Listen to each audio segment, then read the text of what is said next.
আমিও তো বুঝতে পারছি না। এমনি ভাবে তো আমাদের ভূত লোক একেবারে শেষ হয়ে যাবে। মানুষ মরছে কিন্তু ভূত হচ্ছে না, তবে যাচ্ছে কোথায়? কি করা যায় রাজা মশাই?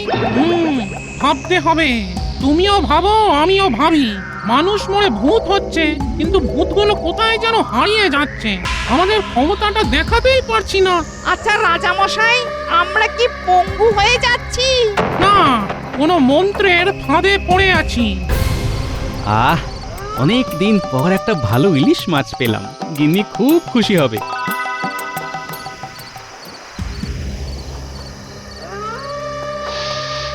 আহ, কি সুস্বাদু টাটকা কাঁচা মাছের গন্ধ। ওই যে রাজা মশাই, ওই মানুষটা ইলিশ মাছ নিয়ে নাচ করতে করতে আসছে। একটা বুদ্ধি মাথায় এসেছে, বুঝলে মন্ত্রী? বলুন রাজা মশাই। ওকে দিয়েই আমার সমস্যার সমাধান করাবো। দাঁড়াও, আমি এবার ওর ঘাড়ে চড়ছি। এই, কে তুমি? আমি আমি ভূত রাজা। তা আমার ঘাড়ে চাপলে কেন? তুমি তো ভয়ঙ্কর দোষ করেছো, তাই তোমার ঘাড়ে আমি চেপেছি। আরে আমি আবার কি দোষ করলাম? রাতের বেলায় আমার সামনে দিয়ে ইলিশ মাছ নিয়ে যাচ্ছ। তুমি জানো না, মাছ আমাদের খুব প্রিয় খাবার। ওরে বাবা, তুমিও কি আমার ঘাড়ে চাপবে নাকি? তিনজনকে আমি একা সামলাবো কি করে বলো দেখি? আমি আর আমার মন্ত্রী তো দুইজন, তিনজন হলো কি করে? তুমি তো অঙ্কে ভারী কাঁচা। আরে বাবা, যে আগে থেকেই আমার ঘাড়ে চেপে আছে তাকে অস্বীকার করি কি করে? আগে থেকে কে আবার চেপে আছে? কোন ভূত? ভূত না, সে আমার গিন্নি। তার কাছে তো তোমরা নস্যি। শোনো, আমাদের একটা কাজ করে দিতে হবে। কাজটা করে দিলেই তোমার ঘাড় থেকে নামবো, নইলে কিন্তু তোমার খুব বিপদ আছে, এই বলে দিলাম। বিপদ নতুন করে আর কি হবে? হ্যাঁ, এই ইলিশ মাছটার উপর তোমাদের নজর লেগেছে, সুতরাং এটা এখন আমি নিয়ে যেতে পারবো না। তার মানে খালি হাতে যেতে হবে। এই ইলিশ মাছ নিয়ে যাও, তোমাকে খালি হাতে যেতে হবে না, শুধু আমাদের কাজটা তোমাকে করে দিতে হবে, বুঝলে? কাজ করে দিলে ভালো, নইলে কপালে দুঃখ আছে। আচ্ছা, কি কাজ?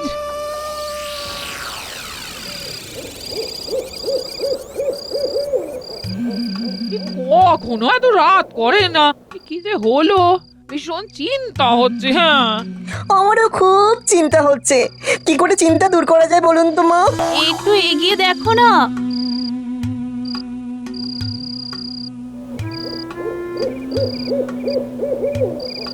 ওই তো এসে গেছে। কি বাবা, আপনার এত দেরি হলো কেন? বলি কোথা থেকে আসা হচ্ছে শুনি?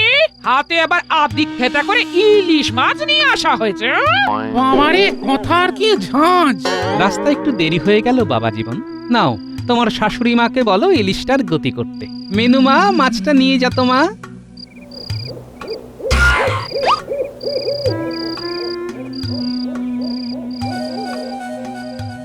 ইস ইস ইস, কি অনাসৃষ্টি কাণ্ড! হাত মুখ না ধুয়ে সোজা ঘরে ঢুকে গেল। মা, বাবার হাত থেকে মাছটা নেওয়ার সময় কেমন একটা ঝটকা লাগলো। ঝটকা? কেন ঝটকা লাগলো কেন? বাবা শুয়ে পড়লে বাবার গায়ে একবার হাত দিয়ে দেখবো কিরকম ঝটকা লাগে। নিন, আপনি মাছটাকে কেটে রান্না শুরু করে দিন। মিনু, তুমি মায়ের সাথে হাত লাগাও। এবার বলো, আমাকে কি করতে হবে? মন দিয়ে শোনো, ভূত লোকে হাহাকার, মানুষ মরে ভূত হচ্ছে কিন্তু ভূতগুলো আর ভূত লোকে আসছে না। ভূতগুলো কোথায় যাচ্ছে? সেটাই তোমাকে জানতে হবে। তা তোমাদের তো অনেক ক্ষমতা। আমরা আমাদের ক্ষমতাকে ব্যবহার করতে পারছি না, কোথায় যেন আটকে যাচ্ছে।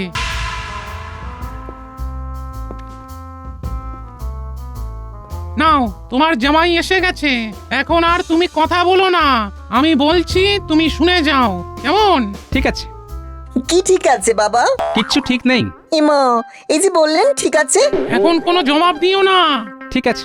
ও বাবা, এই তো আবার বললেন ঠিক আছে। কি ঠিক আছে? কি হলো বাবা? মুখে আঙ্গুল দিয়ে মাথা নাড়ছেন কেন? কোনো জবাব দিও না, যা করছো করে যাও। না, এইভাবে চলবে না। এই ভূতকে ঘাট থেকে নামাতে হবে। পারবে না, আমাদের কাজ না করে তুমি কিছুতেই আমাকে ঘাড় থেকে নামাতে পারবে না। ও বাবা, আপনি এরকম করে ঘাড় নাড়ছেন কেন? ও বাবা, বাবা, বাবার কি কোনো শোক পেয়ে মাথা খারাপ হয়ে গেছে? যাই যাই, মাকে বলে আসি। ওই দেখো তোমার জামাই তোমার গিন্নিকে খবর দিতে গেল যে তোমার মাথা খারাপ হয়ে গেছে। মা, ও মা গো, বাবার বোধহয় মাথা খারাপ হয়ে গেছে। কি বলছো কি বাবা জীবন, মাথা খারাপ? হ্যাঁ, কি করে বুঝলে? একা একা কথা বলছে, মুখে আঙ্গুল দিয়ে ঘাড় নাড়ছে। কি হবে মা? ও মা গো, কি হবে গো? না কেঁদে চলো দেখে আসি। চলুন মা, আপনি নিজের চোখেই দেখে আসুন। চলুন চলুন।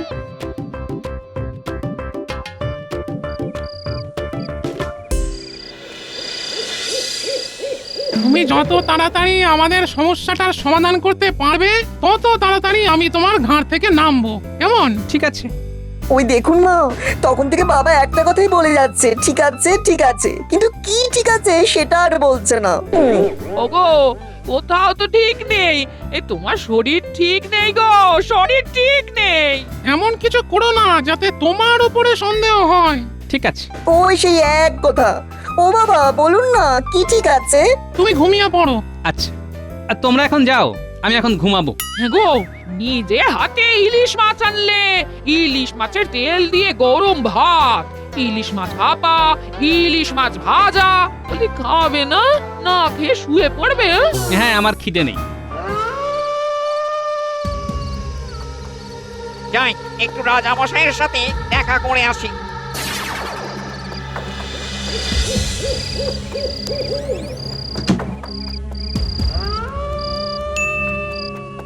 দেখো ভূত রাজা, তোমরা ওই গোড়ায় একটা গলদ করে রেখেছো। কি গলদ? এই যে আমার ঘাড়ে চেপে। আরে তুমি যদি এইভাবে ঘাড়ে চেপে থাকো তাহলে আমি তোমাদের কাজটা করবোটা কি করে? হ্যাঁ, হ্যাঁ, আমাকে বোকা পেয়েছো? আমি তোমার ঘাড় থেকে নামি আর তুমি মুক্ত হয়ে আমায় কাঁচকলা দেখাও। অত বোকা আমি নই। রাজামশাই খুব একা লাগছিল, তাই চলে এলাম। কিরে বাবা, তুমিও কি আমার ঘাড়ে বসবে নাকি? হ্যাঁ, এই দেখো, আমাকে যদি একা না ছাড়ো তাহলে আমি কাজটা করব কি করে? তোমাদের সমস্যার তো সমাধান করতে হবে নাকি? হ্যাঁ, তোমাকে ছেড়ে দিলাম, কিন্তু তোমার কাজ ছাড়া হব না। তার মানে? আমি তোমার জামাইয়ের ঘাড়ে চাপবো, তারপর যেই আমাদের কাজ হয়ে যাবে আমি চলে যাব। ভদ্র ভূতের এক কথা। ঠিক আছে ঠিক আছে ঠিক আছে, তুমি আমার জামাইয়ের ঘাড়ে চেপো, কিন্তু কোনো কষ্ট দিও না। হ্যাঁ, আমার জামাই তো একটু ওই লবঙ্গ লতিকার মতো, খুব নরম সরম আর কি। ঠিক আছে, তোমার কোনো ভয় নেই। আর একটা কথা, তোমাকে ছেড়ে দিচ্ছি মানে এই নয় যে তুমি আমাকে দেখতে পাবে না। তুমি আমাকে দেখতেও পাবে আর আমার কথা শুনতেও পাবে। আমি কি একা একাই থাকবো? তুমি এই গোপালকে সাহায্য করবে। গোপাল যেখানে যেখানে যাবে তুমিও গোপালকে ছায়ার মতো অনুসরণ করবে, কেমন? আমার প্রথম কাজ, রাজ্যে কেউ মরমর হলেই তোমাদের খবর দেব। ঠিক আছে, তাহলে কাল সকাল থেকেই খোঁজ খবর নিতে শুরু করে দাও যে রাজ্যে কে মরতে যাচ্ছে। আমিও তোমাকে ছেড়ে দিয়ে তোমার জামাইয়ের ঘাড়ে উঠতে চললাম। রাতের বেলা আর ওর ঘুম নষ্ট করো না, কাল সকালে যা করার করো। ঠিক আছে, ভদ্র ভূতের এক কথা।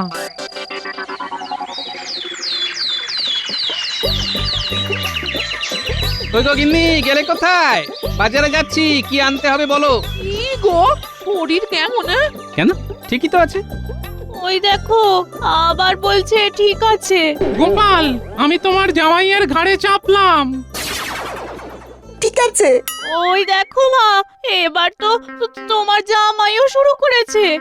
আর তো দেখছি এদের হলোটা কি। জামাই, তোমাকে আমি জামিন রেখেছি। তোমার শ্বশুর আমাদের কাজটা করে দিতে পারলেই তোমার ঘাড় থেকে আমি নেমে যাব।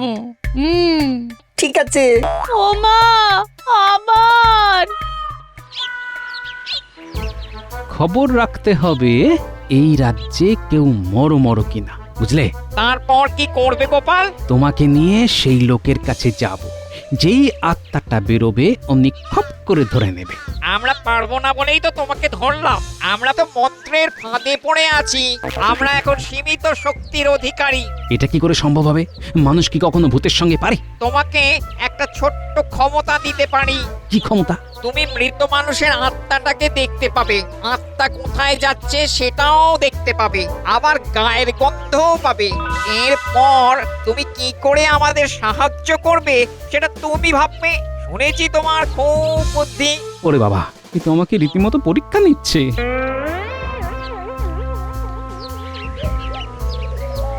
শুনেছো গোপাল দাদা, ওই ভক্তি কাকার এখন তখন অবস্থা। সে কি? হ্যাঁ গো, কাল সারা রাত আমি ভক্তি কাকার বাড়িতেই ছিলাম। আমাদের রাজবৈদ্য জবাব দিয়ে দিয়েছেন। ব্যাস পেয়ে গেছি। চলো এবারে বেরোলেই খপ করে ধরতে হবে। হ্যাঁ, কাকে ধরতে হবে গো? কে বেরোবে? আরে কিছুই তো বুঝতে পারছি না। আমি তো যেতে পারবো না, আমি তো মন্ত্রের ফাঁদে পড়ে আছি। যা বাবা, তাহলে তুমি আমাকে কি সাহায্য করবে? ও গোপাল দাদা, গোপাল দাদা, আচ্ছা তোমার কি হয়েছে গো? কার সাথে কথা বলছো? হ্যাঁ, কে কাকে সাহায্য করবে? সব এসে বলবো। এখন আমাকে যেতে হবে ভোলা। খপ করে ধরতে না পারলে আমার জামাইয়ের ঘাট থেকে নামবে না। চললাম গো, তুমি বাড়িতে গিয়ে অপেক্ষা করো। ঠিক আছে। গোপাল দাদার কি মাথা খারাপ হয়ে গেছে? কি সব উল্টো পাল্টা বকে গেল। যাই, গোপাল দাদার বাড়ি যাই, দেখি।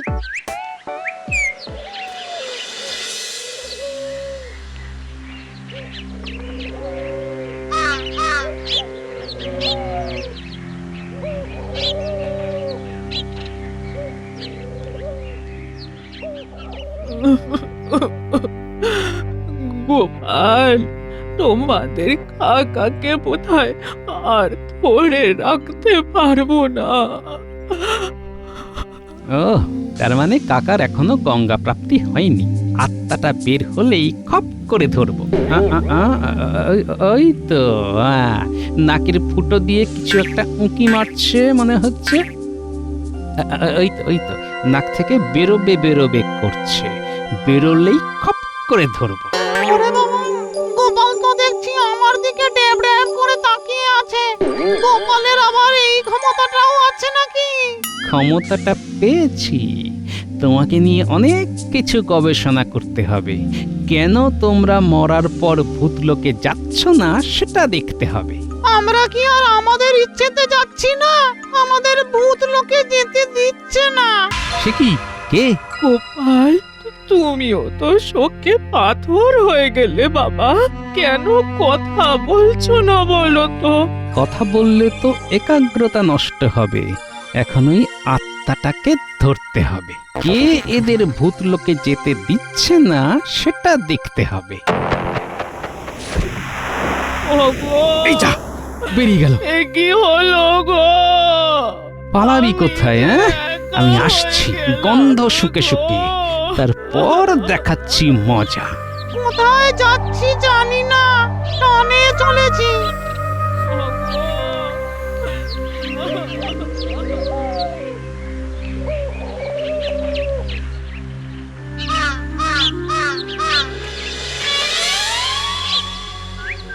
আছে আছে, আর একটা আসছে। বটা ঘটা, আর একটা শিশি তৈরি করে রাখ। শিশি তৈরি আছে ভগবান দাদা। ওই যে আসছে। আয় আয় আয়, আমার হাতের মধ্যে আয়।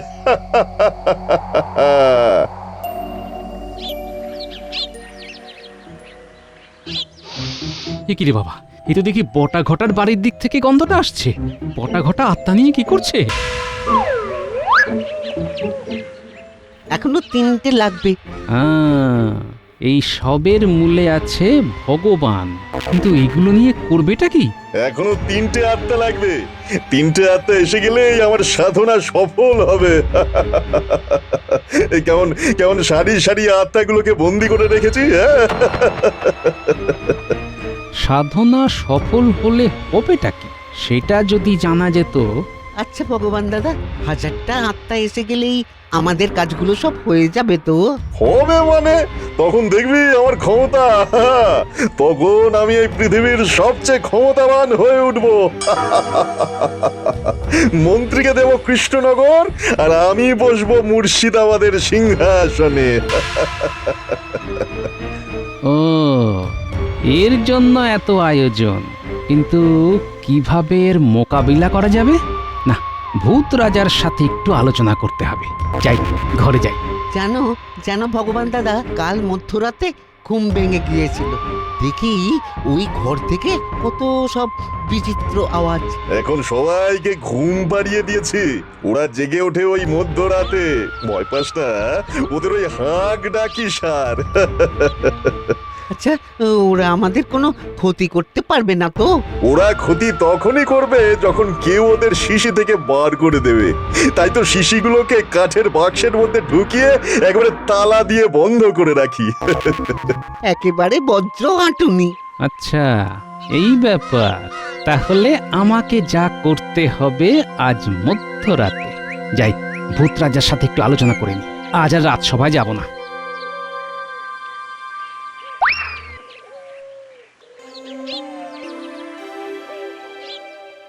বলো প্রহরী, কি খবর? গোপাল দাদা বাড়ি থেকে বাজার করতে গিয়ে আর বাড়ি ফেরেনি। সে কি হয়েছে? কেউ কিচ্ছু জানে না। ভোলা ময়রা ঘরে এসে খবর দিয়ে গেল গোপাল দাদা কি সব উল্টোপাল্টা বলে বাজারের থলে নিয়ে ওই ভক্তি কাকার বাড়ির দিকে ছুটে যায়। ভক্তিবাবু তো খুব অসুস্থ, উনি তো আমার চিকিৎসাধীনেই আছেন। আমি তো জবাব দিয়েছি। আহ, কি সব বলছো বলো তো সবাই মিলে? আমি তো কিছুই বুঝতে পারছি না। তা গোপাল এখন কোথায়? কে জানে। সে কি? তোমার কি হয়েছে? কি হয়েছে? অনেক কিছু হয়েছে গিন্নি। আপাতত আমাকে একলা কিছুক্ষণ থাকতে দাও। আমাকে এখন ওঝাগিরি করতে হবে, বুঝলে? মন্ত্রী মশাইয়ের মাথা থেকে ভূত নামাতে হবে। বাবা, তুমি ওঝা হবে? কি সব বলছো তুমি? কি খবর আনলে গোপাল? চলো। ঠিক আছে। কি আরাম! শুনলে তো? এবার বলো তোমরা কি করবে? আমরা কিচ্ছু করতে পারবো না। আমরা সামনে গেলেই আমাদের ওই শিশির মধ্যে বন্দি করে রেখে দেবে। যা করবার তোমাকেই করতে হবে গোপাল। ঠিক আছে, একটা ভাবনা মাথায় এসেছে, শোনো। কি কেমন পরিকল্পনা? দারুণ! ভূতের ওঝা গোপাল, তুমি ওদিকে কিছু করলেই আমরা এখানে সংকেত পেয়ে যাব। আজ মধ্যরাতে হবে ভূতদেরকে মুক্ত করার অভিযান। যাই, আর একটু সময় তোমার জামাইয়ের ওপরে বসে থাকি। আর আমি সন্ধে হলে মহারাজকে খবরটা দিয়ে আসবো। মহারাজের চিন্তা দূর করতে হবে তো।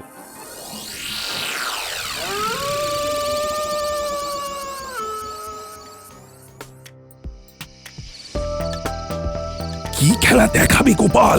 খেলা নয়, নাচ মহারাজ, ভূতের নাচ। উফ, তুমি যে কি চিন্তায় ফেলেছিলে না! সন্ধেবেলায় তোমাকে দেখে ডরে প্রাণ এলো। একটা বিরাট অঘটন ঘটতে যাচ্ছিল।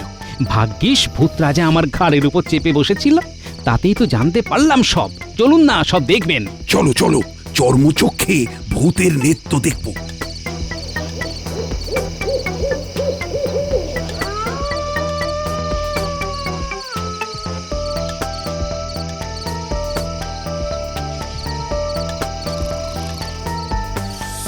ওই দেখুন মহারাজ, বাক্সটা কেমন আপনা আপনি নাচছে। বাক্সের ভেতরে কি আছে? এইবার বাক্সটার হাতলে আকশিটা আটকে দিয়ে বাক্সটাকে আস্তে আস্তে টেনে নিয়ে আসি।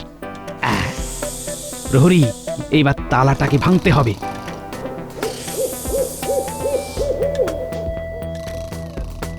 তোমার বর্ষার ফলাটা দিয়ে চাবির জায়গাটায় চাপ দাও।